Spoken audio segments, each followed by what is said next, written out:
오늘 말씀의 제목은 제자는 세상에 화평을 주나 검을 주나, 이런 제목으로 좀 은혜를 나누도록 하겠습니다. 여러분, 우리는 주님을 따르는 제자들 아닙니까? 그러기에 악하고 불의한 세상 속에서 우리가 살아가면서 이 내 안의 한계에 갇혀서 이 믿음의 길을 살아서는 절대 안 되는 것입니다. 그러기 위해서는 먼저 뱀처럼 지혜로워야 되는 거예요. 지혜의 영, 성령 충만해서 나의 한계를 뛰어넘어서 믿음의 다름질을 나아가야 될 줄로 믿습니다. 또한 그러기 위해서는 비둘기같이 순결해야 하는 것입니다. 세상 사조와 타협하지 않는, 그래서 그 순복음이라는 교단이 있잖아요. 순복음. 순수한 복음으로 말씀 충만해서 사명을 감당해야 될 줄로 믿습니다. 그렇습니다. 성령 충만, 말씀 충만, 그렇게 내 안에서 이 말씀 충만, 성령 충만해야 내 안의 한계를 뛰어넘으면서 일하시는 그 주님과 함께 믿음의 다름질을 힘있게 완주할 수가 있는 거예요. 이때 특별히 제자들에게 기억해야 할 것이 있는데, 제자는 스승인 예수님과 모든 삶과 뜻을 공유하는, 소위 세상에서 말하는 운명 공동체, 아니 그것 이상의 한 몸 공동체라는 사실을 잊어서는 안 되는 것이죠. 그래서 오늘 본문 24절 25절은 이렇게 말씀하고 있습니다. 제자가 그 선생보다 또는 종이 그 상전보다 높지 못하나니 제자가 그 선생과 종이 그 상전 같으면 족하도다. 집 주인을 바알세불이라 하였거든 하물며 그 집 사람들이랴. 여기 보니까 제자가 그 선생보다 못하다. 이건 유대인들에게 익숙한 격언인 것이지요. 예수님께서 인간의 한계를 뛰어넘어서 더러운 귀신을 쫓아내고 모든 병과 모든 약한 것을 고치시게 되어진 거예요. 이럴 때 바리새인들이 저가 바알세불의 힘을 얻어가지고서 모든 것을 행한다고 아주 비난을 한 것이죠. 자, 그럼 바알세불이 뭐냐? 바알이라고 하는 것은 왕이고요, 세불은 파리입니다. 즉 파리처럼 더러운 귀신의 왕, 그 사탄의 힘을 빌려서 이런 일을 행한다고 비난한 거예요. 그러니 바리새인들은 예수님이 소위 말하면 파리의 왕이다, 파리의 왕, 그걸 힘는다고 조롱을 한 거지요. 그래서 예수님께서 제자들에게 우리나라 말로 형만한 아우 없다, 이런 속담처럼 말이죠. 또 유대인들의 격언에 방금 말한 그 선생만한 제자 없다고, 또 주인만한 종 없다는 그런 말처럼 너희는 그 바알세불, 그 파리의 왕보다 더 못하고 더러운, 그래서 아예 똥파리 취급을 당할 거다, 이런 말씀을 하신 거예요. 야, 정말 기가 막힌 말이지요. 그만큼 세상이 파리 죽이듯이 너희들에게 달려들 것인데, 이때 제자가 취해야 할 아주 강력한 방법이 있다는 것이죠. 그 비법인데 그게 뭐냐? 26절의 말씀입니다. 읽어봅시다. 그런즉 그들을 두려워하지 말라. 감추인 것이 드러나지 않을 것이 없고 숨은 것이 알려지지 않을 것이 없느니라. 비법이 뭐냐? 두려워하지 말라는 거예요. 두려워하지 말라. 제자와 스승은 아까 얘기한 대로 한 몸 공동체예요. 그러니까 한 몸이기에 절대 두려워할 것이 없는 거예요. 주님이 계시는데, 스승이 있는데. 인간이 죄를 짓고 하나님과 단절되어질 때 가장 처음으로 찾아온 게 뭔 줄 아십니까? 바로 두려움이에요. 그래서 아담에게 하나님께서 아담아 어둠아 내가 어디 있느냐 숨어가지고 있을 때, 하나님 내가 벗어서 부끄러워서 숨었습니다 그러지 않고요, 내가 벗었으므로 두려워서 숨었다 그랬어요. 두려워서. 따라서 하나님이 주시는 마음은 결코 두려운 마음이 아닌 줄 믿으시길 바랍니다.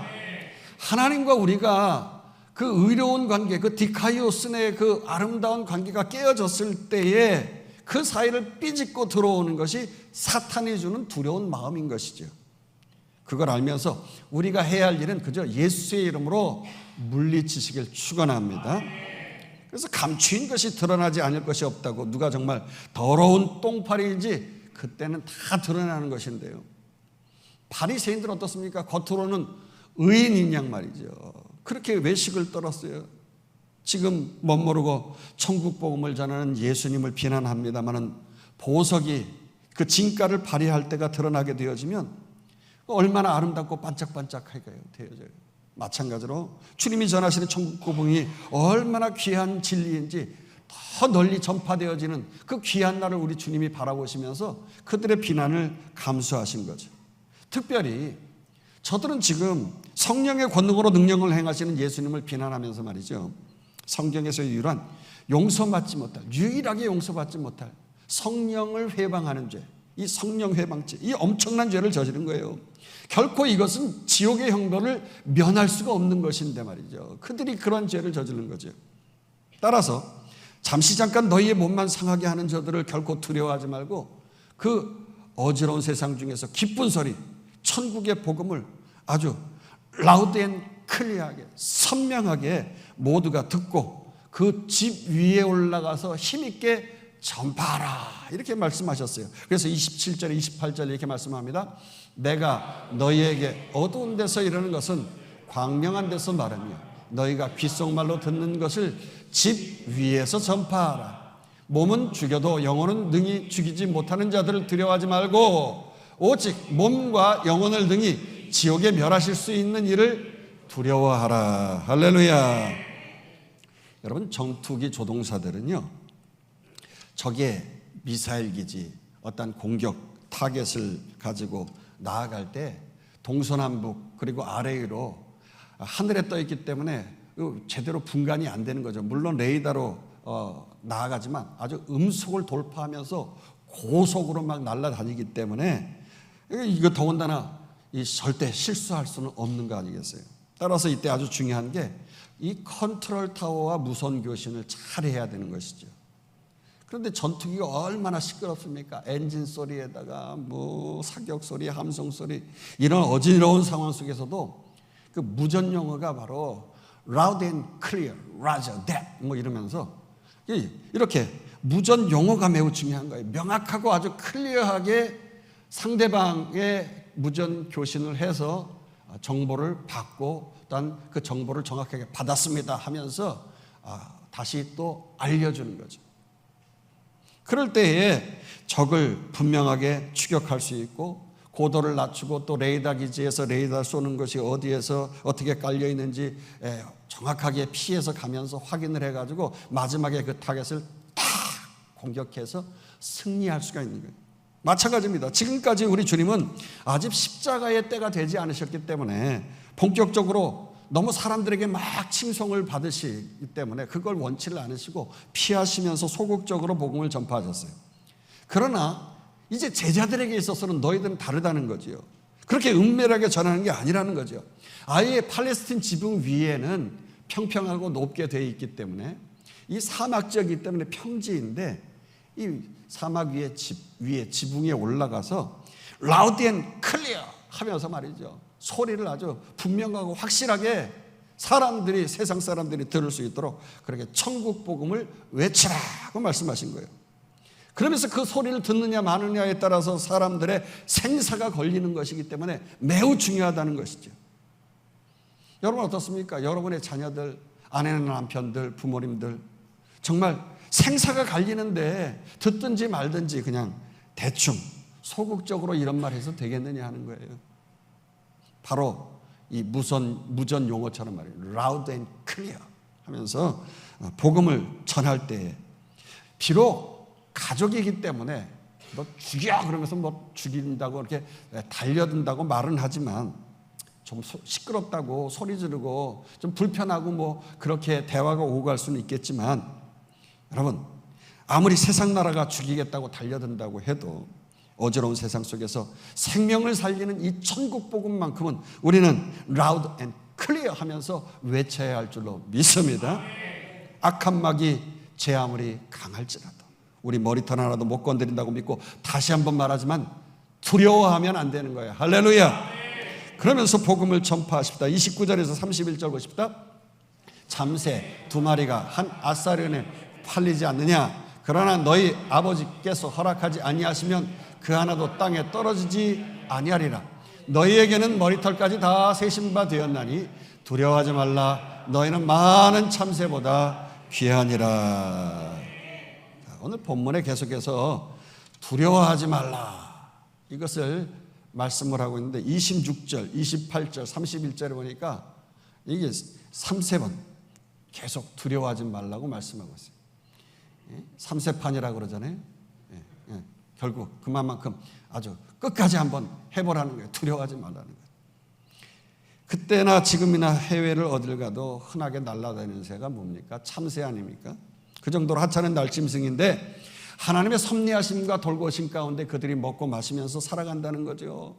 그 참새 두 마리가 당시에는 가난한 종의 하루 품삯인 한 데나리온에 그것 가운데서도 16분의 1밖에 안 되는 한 아사리온밖에는 안 되었다는 거죠. 근데 하나님은 당신의 백성들을 택하시고 자녀 삼아주시고 특별히 당신의 일, 그 기업을 이루어갈 수 있도록 사명까지 보호해 주신 그 제자들은 값을 매길 수가 없다는 거예요. 얼마나 귀하냐는 거죠. 그렇게 귀하디 귀한 존재를 호락호락 하나님께서 세상에 그렇게 버려두시어 죽일 수가 없으시다는 거예요. 다시 말한다고 하면 제자들은 사명을 완수하기까지 절대 죽을 수가 없는 것이에요. 할렐루야. 또 역으로 제자는 절대 맡긴 바 사명을 감당하지 않으면 참만족, 참평화, 그 참된 하나님 나라 그 천국을 누릴 수가 없는 거예요. 천국의 참 기쁨을 이 땅에서 잠시 잠깐이만 누릴 수도 없고 저 천국에서도 영원히 누릴 수가 없는 거예요. 우리 하나님 어떻습니까? 나의 머리털 하나도 다 세심받으시는, 정말 내가 나를 제대로 알지 못하는데 하나님은 나보다 나를 더 잘 알고 계시는 하나님이신 줄 믿습니다. 어제나 오늘이나 영원토록 함께 해주시고 나와 그 한 몸 공동체를 이루시면서 사랑을 베풀어 주신다는 그 사실을 확실히 믿어 의심치 말고 두려워하지 말길 주의 이름으로 축원합니다. 그래서 성경은 우리를 하나님께서 얼마나 사랑하시는지, 결코 하나님의 사랑에서 우리를 끊을 수 없다고 로마서 8장 35절부터 쭉 한번 39절까지 읽어보도록 하십시다. 시작. 누가 우리를 그리스도의 사랑에서 끊으리요? 환난이나 공고나 박해나 기근이나 적신이나 위험이나 칼이라. 계속 그러나 이 모든 일에 우리를 사랑하시는 이로 말미암아 우리가 넉넉히 이기느니라. 내가 확신하노니 사망이나 생명이나 천사들이나 권세자들이나 현재일이나 장래일이나 능력이나 높음이나 깊음이나 다른 어떤 피조물이라도 우리를 우리 주 그리스도 예수 안에 있는 하나님의 사랑에서 끊을 수 없으리라. 할렐루야. 그러나 어떻습니까? 이런 정말 하나님의 사랑에서 끊을 수 없다는 이런 약속이 있음에도 불구하고 극심한 핍박을 받는 지경에 이르게 되면 많은 사람들이 사실 두렵고 떨리고 그러잖아요. 그 수많은 믿음의 선배들이 그렇게 당했던 그런 핍박을 당하게 되면 말입니다. 믿음의 선배들이 어떤 핍박을 당했나요? 히브리서 한번 11장 36절 38절 보도록 하십시다. 또 어떤 이들은 조롱과 채찍질뿐 아니라 결박과 옥에 갇히는 시련도 받았으며 돌로 치는 것과 톱으로 켜는 것과 시험과 칼로 죽임을 당하고 양과 염소의 가죽을 입고 유리하여 궁핍과 환난과 학대를 받았으니 이런 사람은 세상이 감히 감당하지 못하느니라. 그들이 광야와 산과 동굴과 토굴에 유리하였느니라. 인간은 태초부터 지금까지 이 두려움 때문에 하나님과 멀어지고 말이죠. 언제나 이 두려움이 믿음의 방해거리가 되었습니다. 그러면서 두려움 때문에 계속 사탄의 지배를 당하면서 살았잖아요. 여러분, 세상 사람들이 왜 무당에 찾아가서 싹싹 빌고 그럽니까? 허허, 식은떡이 식어서 우리 신이 노하셨어 막 이러면 말이죠. 그냥 더 무서워가지고 갖다 콧구멍에다 더 꽂고 입에다가 막 많이 막 잔뜩 꽂아가지고 뭐 이래요. 왜 그래요? 만몬신, 돈신, 그 우상 나에게 더 많이 갖다 달라고 앞날이 두려워서 염려가 돼가지고 그거 못 받을까 봐 말이죠. 따라서 지금 내가 두렵다면 이건 이미 사탄의 지배를 받고 있다고 생각을 해야 돼요. 우리가 하나님 사랑의 그 온전한 아가페의 사랑으로 모든 두려움을 내쫓기를 다시 한번 축원합니다. 그래서 요한일서 4장 18절에 이렇게 말씀하고 있어요. 사랑 안에 두려움이 없고 온전한 사랑이 두려움을 내쫓나니 두려움에는 형벌이 있음이라. 두려워하는 자는 사랑 안에서 온전히 이루지 못하였느니라. 자, 여러분, 그때나 지금이나 크고 작은 두려운 생각들이 들어요. 그래서 사람들이 나는 감기 들면 어떡하지? 이런 좀 수준 낮은 두려움에서부터 수준 높은 나 그냥 말기암까지 가면 어떡하지? 뭐 이런 정말 피치 못할 어려운 상황까지 가는 두려움이 있단 말이에요. 그러나 결코 사명이 있는 자는 하나님 앞에서 두려워하지 말길 축원합니다. 사명이 있는 자는 끝까지 사명 감당할 때까지 살려주시는 거예요. 할렐루야. 더군다나 두려움을 방치하면 인간은 결코 좋은 결정을 내리지 못하기 때문에 이 두려움을 내어 쫓으라고 말씀하고 있는 거예요. 대표적인 예가 베드로가 그랬잖아요. 그 열정, 그 믿음으로 두려움을 물리치면서 무리를 걷다가 파도가 치니까 두려움에 빠져가지고 물속으로 빠져들어가지를 않나. 주님의 제자로서 주님 마지막 십자가에 못 박혀 돌아가시는 그 재판장에 쫓아가니까 종이 나와가지고 너 예수님의 제자가 아니냐고 사람들이 막 얘기하고 막 그러니까 절대 아니라고 마지막에는 예수님을 저주까지 하지 않았어요. 따라서 아무리 원수가 총칼을 들이대고 죽이려고 해도 그 총칼보다도 두려워할 것은 장차 주님의 심판대 앞에 섰을 때 우리 주님께서 내가 너를 모른다 이렇게 말씀하실까, 이렇게 부인하실까 봐 이걸 우리가 두려워해야 하는 거예요. 세상의 것을 두려워하지 마시길 바랍니다. 그래서 오늘 32절 33절 보도록 하십시다. 시작. 누구든지 사람 앞에서 나를 시인하면 나도 하늘에 계신 내 아버지 앞에서 그를 시인할 것이요 누구든지 사람 앞에서 나를 부인하면 나도 하늘에 계신 내 아버지 앞에서 그를 부인하리라. 그렇습니다. 마지막 때가 될수록 우리는 사람들 앞에서 공개적으로 주를 시인하고 천국 복음을 드러내야 하는 것입니다. 결코 두려움 때문에 주를 부인하는 일이 없기를 다시 한번 주의 이름으로 축원합니다. 참 그런데 기독교 역사상 가장 핍박이 극심했었던 때가 로마의 그 도미티아누스 황제 때였습니다. 그는 자신이 지배하고 있던 모든 로마의 그 속하여 있는 영역에 그 나라들 자신이 지배하면서 내가 이 세상 나라를 지배하는 신이다. 그러면서 자신을 하나님 삼으라고 그렇게 황제 숭배사상을 외쳐댔잖아요. 그때 많은 성도들을 예수 믿는 성도들 절대 하나님만을 섬기겠다고 하니까 기름가마에 튀겨 죽이고 말이죠. 몸에 껍질을 벗겨서 죽이고 인간 횃불 가로등을 만들어가지고 화형에 처해서 죽이고 사자밥이 돼서 죽이고 말이죠. 그리고 사자밥을 만들 때 양이나 이리의 가죽을 쓰고 아까 읽었듯이 말이죠. 양이나 이리의 가죽을 쓰고 유리한다고 그랬는데 그렇게 막 이리 뛰고 도리 돌아다니면 그냥 사자가 그 안에 있는 사람을 잡아먹는 거예요. 정말이지 이 땅 나라를 바라보면 두려움 때문에 살 소망조차 없었던 시절이죠. 그런데 웬은인지 웬사랑인지 90살의 그 노년에 밤모섬에 유배되어서 역시 예수 믿는 것 때문에 핍박을 받아서 유배돼가지고 짐승처럼 동굴에서 살고 있었던 그 사도 요한에게 하늘의 문이 열리면서 이리로 올라오라 그 하나님의 음성을 듣게 되어졌어요. 그러면서 사도 요한이 이 일 후에 이 성도들의 고난당한 이 일 후의 사건을 보게 되어졌어요. 그래서 요한이 하늘 보좌에까지 올라가서 보니까 말이죠. 이미 우리 성도들이 하나님 보좌에서 주님과 함께 어깨를 나란히 하고 말이요. 앉아가지고 왕 노릇하고 있는 거예요. 할렐루야. 지금 비록 원수들이 기름가마에 튀겨 죽이고 찢어 죽이고 온갖 핍박을 가한다 할지라도 그럼에도 불구하고 그런 현재만 봐서는 안 되었던 것이지요. 미래에 보니까 왕 같은 제사장으로 하나님께서 선택해 주시어서 하늘 보좌에서 주님과 함께 하고 있었다는 거죠. 성경은 우리의 이 3차원적인 시각을 넘어서 내 안에 한계를 뛰어넘어 일하시는 그 하나님 나라 새하늘과 새 땅까지도 아주 명확하게 계시하여 보여주고 계십니다. 할렐루야.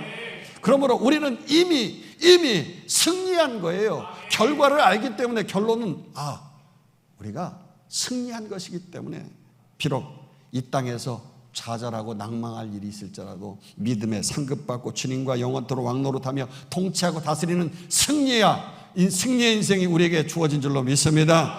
따라서 이제는 우리는 이 땅의 3차원적인 안목의 삶을 살아가는 것이 아니라 천국 하나님의 시선으로 현재를 바라봐야 되는 거예요.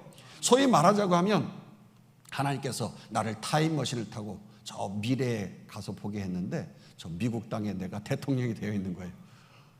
그리고 나서 다시 한국에 왔어. 그럼 내가 지금 힘들어요? 어려워요? 아니잖아요. 잠시 잠깐이면 대통령이 되는 거예요. 한국의 대통령도 아니고 미국의 대통령, 전 세계를 다스리는 대통령. 그러면 아무리 힘들어도 안 어려운 거예요. 그러므로 하나님 나라의 시선으로, 그 천국의 시선으로 현재를 바라보시기를 축원합니다. 몸은 죽여도 영혼은 능히 죽이지 못하는 자를 두려워하면서 결코 만왕의 왕 주님을 배신해서는 안 되는 거예요. 할렐루야. 믿음의 선한 싸움을 싸고 끝까지 달려가야 되는 것입니다. 완주해야 되는 거예요. 내가 선한 싸움을 싸우고 나의 달려갈 길을 모두 마치고 아버지 향한 믿음을 지켰으니 이제 나를 위한 그 멸류관 주실 그 아버지 내게만 아닌 모든 성도들에게도 다 주실 줄로 믿습니다. 그렇습니다. 우리는 이미 이 믿음의 선한 싸움을 싸우고 이긴 거예요. 주님께서 십자가의 사랑으로 이미 싸워 이겨주셨기 때문에 결코 두려워 떨 필요가 없는 거예요. 다 싸움은 끝난 것이기 때문에. 그러므로 세상의 패배자로 살아서는 안 되는 겁니다. 주님께서 세상의 모든 악을 다 이기셨다는 이 진리의 말씀, 십자가의 승리의 복음이 우리의 내 안에 이미 있는 거예요. 영 안에. 할렐루야. 그러므로 내 안에 계시는 성령께서 말씀으로 순간순간 생각나게 하실 때마다 혼의 내 마음의 생각을 뚫고 나올 수 있도록 마음의 문을 열어줘야 되는 거예요. 주님께서 십자가의 채찍에 맞으심으로 나음을 입었도다. 이 사실을 믿어 의심치 말고 내가 이 병 걸렸는데 과연 나을까가 아니라 이 말씀, 십자가에서 피 흘려 죽으시고 나를 낫게 해주셨다는 이 내 안에 계시는 영의 말씀이 뚫고 나올 수 있도록 내 생각을 차단하지 말아야 돼요. 마음의 문을 열어야 되는 것입니다. 아멘 하면서 믿음으로 열고 성령님과 의로운 관계를 맺으면서 나아가게 되어지면 그때 기적의 역사가 일어나는 거예요. 그래, 이미 나는 나았다. 이미 나는 나았다.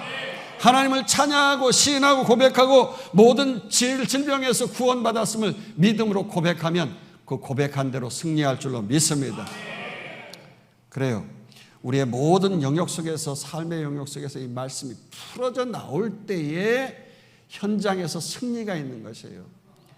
그게 되겠어 하면서 하나님의 말씀을 자꾸 내 마음으로, 생각으로 자꾸 차단해버리고 벽돌을 하나 쌓고 2개 쌓고 3개 쌓고 지난번에도 기도했는데 안 되는데 요번에 또 되겠어? 앞으로도 또 안 될 거야? 자꾸 견고한 진을 쌓게 되어지면은요 이게 뚫고 나기가 힘들어요. 그렇기 때문에 자꾸 마음의 벽돌을 하나씩 내려놓는 자세를 가지고 말이죠, 그 말씀을 아멘하고 믿음으로 땡기시기를 축원합니다. 그리고 내 영 안에 이루어진 하나님의 천국 복음을 나 혼자만 가지고 있어서는 안 되겠어요. 자꾸 전해야 되는 거예요. 믿음의 다름질하면서 다른 영혼에게 이 믿음의 바톤을 전해줘야 되는 거예요. 그렇게 다른 영혼까지 말씀이 통치하고 다스리게끔 주님께서 나를 제자로 부르셨잖아요. 제자, 세상에 나아가서 복음을 전하는 자인 것이에요. 그러므로 영적이지 않고 말씀적이지 않은 감정과 마음의 생각, 여러분들 찔러 쪼개고 모두 새롭게 수술을 단행할 수 있도록 성령의 검, 그 하나님의 말씀을 여러분 받으시길 주의 이름으로 축원합니다. 그렇습니다. 우리는 기쁜 천국 복음과 함께 주님께서 이 땅에 평화를 허락해 주신 그 평화의 검, 그 말씀의 검을 내가 받았다는 사실을 기억하시면서 오늘 보면 34절에서는 이런 말씀을 하고 있는 거예요. 내가 세상에 화평을 주러 온 줄로 생각하지 말라. 화평이 아니요, 그래요, 화평이 아니요 검을 주러 왔다 그랬어요.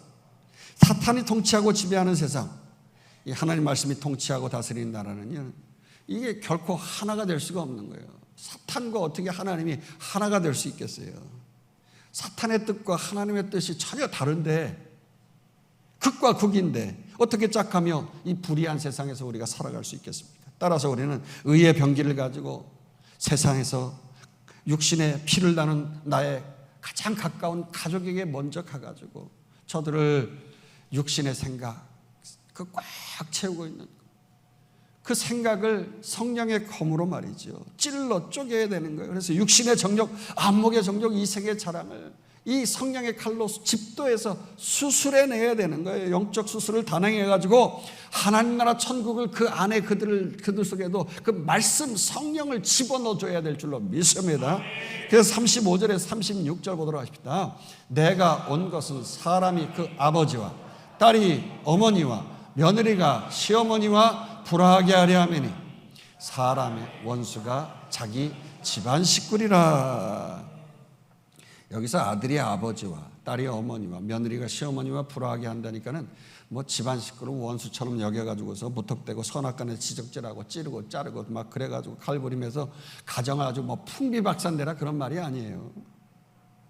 그저 저들도 어떻게든지 하나님 사랑해서 말씀의 통치를 받고 다스림 받고 복음에 합당한 자로서 살도록 구원시켜야 되는 거 아니겠어요? 지옥에 가지 않게 말입니다. 그러기 위해서 먼저 나 자신부터 하나님을 경외해서 받은 그 사랑 내가 받았으니 하나님의 합당한 자로서 저들이 설 수 있도록 성령의 검, 말씀의 검으로 그들을 집도해야 되는 거 아니겠어요? 할렐루야. 37절 보도록 하십시다. 아버지나 어머니를 나보다 더 사랑하는 자는 내게 합당하지 않아. 아들이나 딸을 나보다 더 사랑하는 자도 내게 합당하지 아니하며. 여러분, 그래서 피를 나눈 가족보다도 하나님을 더 사랑해야 되는 것이고요, 나 자신보다 하나님을 더 사랑해야 되는 거예요. 나를 더 사랑하면서 내 뜻, 내 방법대로 내 의만 이루어서는 안 되는 것이에요. 제가 늘 얘기합니다. Not I but Christ. 나는 아니고 나는 죽고 오직 주님만이 영광 받으시옵소서. 할렐루야. 그래서 내 자아, 내 자존심, 내 뜻, 내 생각, 내 나라, 내 왕국 다 십자가에 못 박고 주님을 따라야 되는 거예요. 그래서 38절에 39절 보십시다. 또 자기 십자가를 지고 나를 따르지 않는 자도 내게 합당하지 아니하니라. 자기 목숨을 얻는 자는 잃을 것이요 나를 위하여 자기 목숨을 잃는 자는 얻으리라. 그렇습니다. 이렇게 자기 십자가를 지고 따르지 않으면 주님의 제자로서 합당치 않다는 거죠. 그저 죽으면 죽으리라면서 장차받을 고난을 두려워하지 않고 말이죠, 죽도록 충성하다 보면 죽기는커녕 오히려 사즉생, 죽고자 하면 살 뿐 아니라 생명의 멸류관 받아 누릴 줄로 믿습니다. 그러나 생즉사, 살고자 하면 죽는 거예요. 그냥 내 입속 챙기면서 자기 몸뚱아리 하나 살려고 벌거등 치면서 입 싹 씻고 그렇게 주님을 따른다고 하면은요, 그야말로 이 땅에서 국물도 없는 거예요. 아니, 저 천국까지도 없는 것입니다. 그래서 40절에 이렇게 말씀하고 있잖아요. 너희를 영접하는 자는 나를 영접하는 것이, 나를 영접하는 자는 나를 보내신 이를 영접하는 것이니라. 자, 이제까지 오늘 본문은요, 제자들이 당할 핍박, 고난, 좌절, 눈물 뭐 이런 걸 쭉 말씀을 했는데, 이제 웬걸 지금 읽었던 이 40절부터는요 제자들이 받을 상급과 축복에 대해서 말씀을 쭉 하시는 거예요. 바로 그렇게 세상이 냉대하고 핍박하고 박해하고 죽여도 그들 가운데 또 제자들을 영접해 주는 사람이 있다는 거죠. 그리고 그 소소한 영접을 통해서 제자들은 그때마다 하나님의 은혜와 축복을 받고 힘을 얻는다는 거예요. 그래서 그 힘으로 말미암아 비록 사역이 괴로워도 슬퍼도 나는 안 울어. 그게 뭐예요? 지금 웃는 분들은 알잖아요. 캔디. 젊은 세대들은 잘 모를 거예요. 믿음의 다름질을 낭망치 아니하고 완주하게 되는 거예요. 그렇습니다. 성경에서는 종종 주의 사역자를 하나님께서 보내신 천사, 사자로 묘사할 때가 많아요. 무슨 말입니까? 하나님께서는 당신의 사역을 계시하거나 일을 이루실 때 당신이 직접 이 땅에서 이루시기보다 사역자를 통하여서 모든 뜻을 펼쳐나가시는 거죠. 그래서 그 당신의 사역자의 아픔과 슬픔이 하나님의 아픔이고 슬픔이 되어지는 거예요. 그래서 한 몸 공동체로 공유하시는 거예요. 즉 주님의 제자들의 아픔이 주님의 아픔이고 주님의 사역자를 핍박하면 주님을 핍박하는 것과 같다는 거죠. 그래서 여러분, 사울이 한 번도 주님을 만난 적이 없었는데 예수 믿는 자들을 핍박하기 위하여서 대낮에 막 달려가는데 갑자기 하늘에서 빛이 비면서 눈이 멀고 사울아 사울아 내가 나를 왜 핍박하느냐 하면서 꼬꾸라졌잖아요. 왜 그랬어요? 성도들을 핍박하는 것을 책망하신 거 아닙니까? 따라서 40절에 이런 도식이 성립하는 거예요. 사역자들 영접하는 자는 예수님을 영접하는 것이고, 또 예수님을 영접하는 자는 예수님이 보내신 그 하나님 아버지를 영접하는 것이에요. 할렐루야. 또 이때 영접한다, 이 말은 40절과 41절에 쭉 짧은 절이지만요 6번이나 계속 영접 6번이나 나오고 있어요. 이 영접이란 말은 내가 왕을 종으로서 낮은 자세를 가지고서 환영한다, 손을 잡는다, 땡기고 붙잡는다, 이런 뜻이 있습니다. 즉 왕을 환영하면서 온갖 좋은 것으로 제공하면서 한편으로는 왕의 통치를 인정하고 다스림을 받는 겸손한 태도가 바로 영접이라고 하는 거죠. 그러니까 제가 자주 사용하는 용어 있잖아요. 말씀을 전할 때 믿음으로 여러분 아멘하고 그 말씀을 땡기시기를 축원합니다. 같은 말이에요. 땡긴다, 붙잡는다, 하나님의 말씀을 나의 최우선으로 삼는다, 그런 말이죠. 그렇게 영접하는 자들은요, 그 제자들은 선지자로 알고 의인으로 알고 또 제자라고 영접했는데 그런 영접은 결코 거저가 없다는 거예요. 거저가. 그래서 41절에서 42절, 선지자의 이름으로 선지자를 영접하는 자는 선지자의 상을 받을 것이요, 의인의 이름으로 의인을 영접하는 자는 의인의 상을 받을 것이요, 또 누구든지 제자의 이름으로 이 작은 자 중 하나에게 냉수 한 그릇이라도 주는 자는 내가 진실로 너에게 이르노니 그 사람이 결단코 상을 잃지 아니하리라 하시니라. 할렐루야. 어떤 이는 하나님의 말씀을 전하는 자를 왕같이 기름 부음 받은 선지자로 그렇게 여기면서 크게 영접했다는 거예요. 크게 영접. 즉 이 말은 목회자가 말씀을 전할 때 하나님의 말씀을 아멘 하면서 땡기고, 목사님 귀한 말씀 주셔서 감사하다고 그렇게 말씀을 영접하고 존귀하게 생각했다는 거예요. 또 어떤 이는요 의인으로 영접했다는 거예요. 저들을 신앙의 선배로 여긴 거죠. 나를 하나님의 의로운 관계를 맺어주는 영적 중매쟁이, 축복의 중개인으로 그렇게 영접을 했다는 거예요. 그리고 또 어떻습니까? 어떤 사람들은 제자들을 그저 불식간에 지나가다가 물 좀 주세요, 목말라 죽겠어요. 그럴 때 아유 너무 힘든 분 당연히 물 한 바가지 그것쯤이야 하면서 대접을 했는데 말이죠, 그 뜨겁고 건조한 그 팔레스틴 날씨에 말이죠, 야, 이 물 한 잔은요 그냥 나그네에게 있어서 마치 미슐랭 레스토랑에 아주 최고급 진미를 대접한 것과 같이, 그래서 아주 리프레시, 몸이 그냥 새롭게 살아나는 힘을 주는 거 아니겠어요? 생명을 살리고 갈증을 해소하는, 그래서 평생 남을 만한 그 대접을 한 것이라는 거죠. 그러니 저들에게 그 헌신이 결코 빼앗기거나 잃지 않는 상을 받게 되는 줄로 믿습니다. 그래서 하나님께서 이렇게 선지자의 이름으로 또 의인의 이름으로 제자들의 이름으로 부지불식간에 영접한 것, 미미하게 비록 영접했을지라도 결단코 잊지 아니하고 이 땅에서 무엇을 주시느냐? 축복으로 갚아주시는 거예요. 할렐루야. 그렇습니다. 기독교의 역사, 유구한 역사 속에서 이 전도자를 향한 엄청난 핍박이 있었음에도 불구하고 때때로 믿음의 바톤이 떨어지지 아니하도록 많은 사람들이 완주할 수 있도록 그렇게 도와줬어요. 그것이 크든 작든 사역자들을 영접하는 손길과 섬김을 통하여서 사역자들이 힘을 얻고 위로받고 하나님 나라가 계속 땅끝까지 확장되어져서 그 확장되어진 복음의 바톤이 이곳저곳에 전달되어지고 결국 우리에게까지 그 바톤이 붙잡혀진 줄로 믿습니다. 그러면서 우리가 그 고난당하던 그 순교당하던 그 초대교회 성도들의 믿음의 바톤이 우리에게 물려지면서 우리는 이렇게 여유롭고 편안하게 신앙생활할 수 있게 된 거 아니겠어요?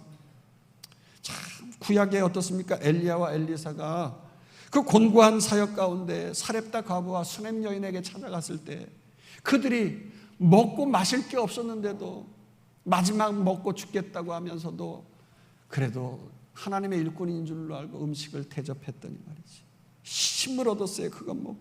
그래서 그 가족에게 축복을 해주었더니 말이죠. 그 가족이 기름그릇에 기름이 마르지 아니하고 떡반죽 그릇에 가루가 마르지 아니한 축복, 또한 죽었던 아들이 살아나는 죽음의 문제가 해결되어지는 기적의 승리가 있는 줄 믿습니다. 신약에서 빌립보성의 루디아와 브리스길라와 또한 아굴라 가정의 헌신으로 말미암아 바울이 마지막 옥에 갇혀서 순교하기까지 얼마나 힘을 얻었는지 몰라요. 물질로 영치금을 보내주고 사식을 집어넣어 주니까 바울이 그곳에서 성경을 기록하는데 신약 성경의 절반 13권을 기록하면서 말이죠. 천도 사역을 완주해가지고 오늘날 우리가 말씀을 듣는 이 성경책에 기록되어져서 이 말씀을 가지고 우리가 얼마나 위로받고 승리해요. 할렐루야. 그러니 저들의 그 헌신과 영접은 금세와 내세에 있어서 엘리야와 엘리사와 같은 상급, 그리고 바울 사도와 같은 사도의 상급을 받게 될 줄로 믿습니다. 그렇게 성경에서는 영접 하나 잘했더니 복을 받는 무수히 많은 역사가 있었어요. 믿음의 조상 아브라함이 주의 사자를 영접했더니 100세 때 아들 이삭을 얻는 축복을 받았잖아요. 그러나 반대로 그 사자들, 동일한 사자들을 아주 괴롭히고 말이죠. 자기들의 욕망을 채우겠다고 성적으로 함께 하자고 하니까 그들이 말이죠. 오히려 뼈도 못 추리고 하늘에서 불 내려서 심판을 당하는 그 소돔과 고모라 성이 되지 않았어요? 따라서 여러분, 믿음의 다름질, 뜀박질을 잘하려고 한다고 하면은요, 상 받는 것도 중요하지만 그것보다 더 귀한 상이 뭔 줄 압니까? 여러분, 뛰는 놈 위에 뭐가 있어요? 나는 놈이 있잖아요. 나는 놈 위에 뭐 있어요? 붙어 다니는 놈이 있다는 거예요. 붙어 다니. 힘도 안 들이고 같이 붙어 다니면 똑같이 가서 똑같이 일을 보는 거고 똑같이 거저먹기로 상을 받는 거예요. 여러분, 마음이 있는 곳에 물질이 있다고요. 그냥 물질을 가지고 땅끝까지 가서 복음 사역 전해야 되는데 내가 직접 가지 못하는 경우가 있어요. 직장, 사업, 개인적인 여러 가지 힘든 일로 우리가 안 가도 우리가 선교비 보내잖아요. 목적 헌금으로. 그러면 선교사님들에게 그 물질이 붙어가는 거예요. 내가 같이 붙어가요. 그래서 선교사님들의 상급이 나의 이름에 붙어서 받게 되어지는 거예요. 할렐루야. 돈도 뭐고 아무것도 없다면 그저 말씀을 전하는 선지자에게 아멘, 지금 이렇게 외치신 것처럼 말이죠. 아멘 하면서 환영만 잘해도 선지자의 상급을 받게 되어지는 거예요. 할렐루야. 그래서 주의 사역 담임 목사가 힘있게 잘 감당했는데 주님 앞에 섰을 때 담임 목사의 상급이 여러분 아멘을 통해서 여러분도 같이 받는 거예요. 할렐루야. 예. 영접하는 것이 이렇게 방해받지 않으면 하나님 나라와 하나님 영광을 위하여 쓰임받는 것이고요. 그래서 아멘하고 환영하고 붙잡고 겸손한 자세를 취하면 이렇게 영접이 있는 것인데 영접을 통하여서 축복받는 것이죠. 그러니까 여러분, 하나님 나라와 영광을 위해서 우리 대광의 성도들은 할 수 있는 대로 다름질하기 힘드신 분들 우리 다 힘들잖아요. 그럴 때 그냥 붙어 가시면 되는 거예요. 네? 물질 봉사 많이 하시고 또한 기도로 많이 또한 후원하시고 또한 아멘 소리 많이 외치시고 할렐루야. 말씀을 마칩시다. 앞으로 우리 교회가 제자로서의 그 사명 좀 더 구체적으로 실행하려고 하면 이제 세상 가운데로 나가야 되는 거예요. 생각으로만 그냥 머물러 있지 말고 이제는 나아가야 되는 거 아니겠어요? 지금 같은 전쟁의 소문이 흉흉한 때에 또한 군선교로도 후원을 많이 해야 돼요. 군선교. 제가 해군 군모가 아닙니까? 참 지난 10년여 동안 교회 성장시키고 이것저것 하기 위해서 정신없이 뛰느라고 사실 군선교에 그냥 물질로만 조금씩 이렇게 보내고 했습니다만 제가 그래서 다음 주에 우리 이번 주에 목사님들, 장로님들 우리 강동지방에 수련회 갔다 오고 나서는 2년 동안 지방회장 또한 교역자회 회장 다 이제 내려놓으면 좀 쉼을 얻겠다. 그러면서 사역을 마치고 좀 조용히 있어야겠다. 그랬는데 참 하나님이 또 다른 사명을 주시는 거예요. 그동안 코로나로 인하여서 예전에 한번 논산 훈련소에서 가가지고 세례 예식을 집례했습니다만 그때는 우리 그렇게 인원이 많은 인원이 아니었어요. 우리 이장로님 아들 그 이대로 집사님이 예전에 논산 훈련소에서 장병들 훈련시키고 할 때 그때 마침 제가 가서 세례 예식을 하고 장병들 막 모아 오시고 그래가지고 기쁘게 환영하고 축복 기도도 해드리고 했었는데 그때 당시에는 이제 코로나 때문에 코로나가 막 시작되기 그런 상황이 그랬기 때문에 왔다 갔다 숫자가 불분명했어요. 근데 이번에 이제 코로나도 끝나고 하다 보니까 성탄절 전야 24일 날이 주일이에요. 근데 23일이 토요일입니다.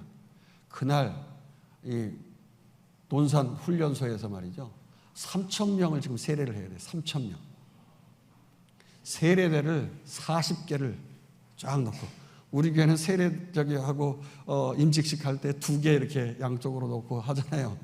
40개를 놓고 지금 해야 돼요. 그러니까 목사님들 또한 세례 성수 들고 있는 장로님, 또 물 닦아줄 분들, 또 성가대 뭐 이런 거 해가지고서 그냥 그것만 있어도 되나요? 맨입으로 또 돼요. 우리 장병들 왔는데 또 하나씩 다 또 햄버거라도 또 먹여줘야 되고, 또 선물이라도 축하해줘야 되고, 뭐 이 비용이 만만치가 않은 거예요. 그래가지고 총회에서 갔더니 요번에는 권 목사님이 꼭 하셔야 된다고. 아니, 해군하고 군대를 한 사람이 이거 해야지 우리같이 일반인이 어떻게 하느냐고.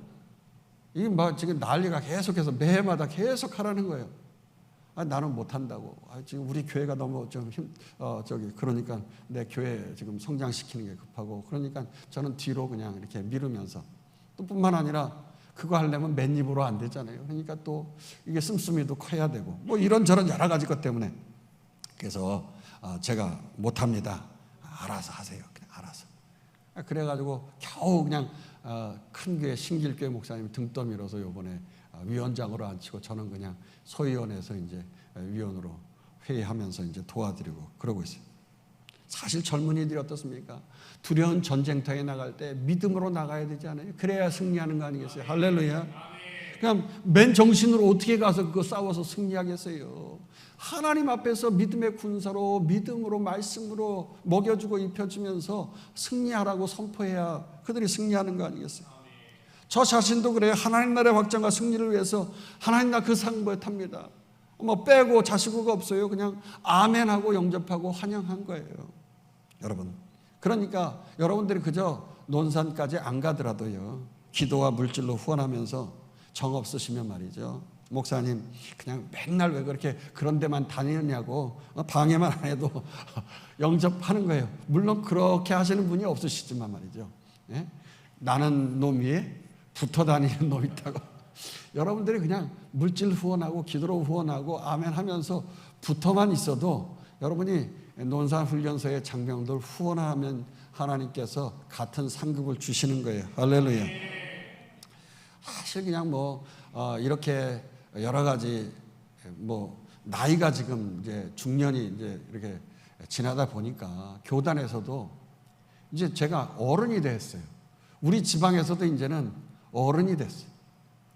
안수순으로 정성진 목사님 다음으로 2번째가 된 거예요. 그러다 보니까 이게 이제 완전히 어른이 되다 보니까, 예전에는 기도시키고 사회시키고 그런 거 했었는데, 지금은 순서에 이제 축도를 시켜요. 이제 연세 드시면 이제 당연히 축도하는, 축복기도 하는데, 그러다 보니까 이번에도 교단에서 회의한다고 오라고 새벽부터 그냥 점심 때까지 계속 그냥 주야장창 장시간 회의하면서 끌려다니는데, 아이고 주님, 나 몸이 못 따라져서 그냥 조용히 좀 살게 해주세요. 그러고 싶은데요, 아이고 사용해 주는데 어떻게 해요? 안 할 수도 없고, 그냥 아멘 하면서 그냥 주님께서 하라고 하실 때는 또 해야죠. 또 우리 교회도 어떻습니까? 우리 교회 자랑거리 이번 가을에 말이죠, 지역사회를 위해서 음악회 하지 않습니까? 한 영혼이라도 구원하기 위해서 요번에는 조금 아주 좋은 분들을 모시는데 오페라단을 모셔요. 오페라단. 코로나 때문에요, 이 오페라단이 유명하다고 하는, 이름 있는 그 유명하다고 하는 그런 오페라단도 다 망해서 없어졌대요. 근데 우리 지휘자님 오페라단은 지금도 멀쩡하게 열심으로 연습하시면서 실력이 있으시고, 대원들을 그냥 우리 성가대 찬양팀 얼마나 아름다운 찬양을 해요, 매주마다. 할렐루야. 그러다 보니까 꾸준히 이끌어 가시다 보니까 힘든 그 오페라단이 지금 요번에 모든 복장 다 준비하고 해가지고서 와가지고 그냥 바로 여기서 무대에서 꽉 채워가지고 오페라를 합니다. 이 오페라는 이태리에서 하는 그런 오페라예요. 우리 지휘자님이 오페라 가수로서 이태리에서 대형 무대에서 쓰셨던 분이에요. 이태리 출신이기 때문에. 그러니까 여러분들 그냥 초청장을 교역자실에서 이제 이달 말이면 이제 준비를 하게 되어지면 행운의 럭키 7 그래가지고 각 개인별로 7장씩 다 드릴 거예요. 그래가지고 그 7장을 다 해가지고 나눠서 전도해서 강권해가지고 말씀의 검으로 찔러 쪼개어서 오게끔 해야 돼요. 할렐루야. 그래서 꼭 오는 전도에 힘쓰고 말이죠. 문서 사역이나 뭐 신학교 사역이나 단기 선교, 오는 전도 가는 전도 우리 목장에서 사역에서 힘있게 해야 돼요. 요즘에는 아이들이 이제 출산율이 떨어지다 보니까 이 지역도 문제가 생기는 게 강성 초등학교 있고 여기 저기 초등학교가 2군데가 있잖아요. 처음에 학교를 하나를 세우려고 하니까 학부형들이 학교가 모자란다고, 초등학교가 모자란다고, 애들 많아가지고 안 된다고 그래가지고 2개를 세워냈는데 코로나가 끝나고 났더니 한쪽 학교에서는 한 학급에 10명밖에 안 되는 학급이 생겼다는 거예요. 지금 뭐 점점 막 이렇게 아이들이 줄어들고 있어요. 어디 그뿐인가요? 지금 교회마다 신학생들 수급이 문제가 되는, 신학교 학생들이 또 줄어들어, 대학교가 줄어들기 때문에 지방 신학교들은 이미 폐교한 데가 많아요. 뭐 저 어렸을 때만 해도 국민학교, 그때는 국민학교, 초등학교는요 뭐 70명, 100명, 아니 1부, 2부, 3부까지 했어. 뭔지는 모르죠. 오전반하고 또 오후반하고 또 그 다음에 하고 학교를 세울 수가 없으니까 돈도 없고 나라가 막 갑자기 막 아이들은 많아지고 막 베이비 부모 세대예요 저희들이. 그러다 보니까 막 그렇게 막 아이들을 했는데 지금은 또 아이들이 이제 없는 거예요. 그러다 보니까 이 전도하기가 참 어렵고 또한 신학생들 이 신학교로 보내야 되는데 이 물질 후원해서 그래서 이 전도사들 수급에 좀 우리가 또 앞장서 줘야 돼요. 우리 교회 사이즈 같은 경우에 뭐 전도사님들 이렇게 모시고 하는 데는 별 문제가 없습니다만은요. 자그마한 교회들 같은 게 지금 난리예요. 예전에는 그런 교회까지 다 갈 수 있는 인원이 충족됐는데 지금은 학생들이 대학교를 숫자가 줄어드니까. 그러므로 우리 주님 부르시는 날까지 우리는 가는 전도와 오는 전도에 힘있게 감당하여서 끝까지 선한 싸움 인내로 싸우면서 달려가는 우리와 우리 대광교회 자녀 되기를 주의 이름으로 축원합니다. 축원합니다. 축원합니다.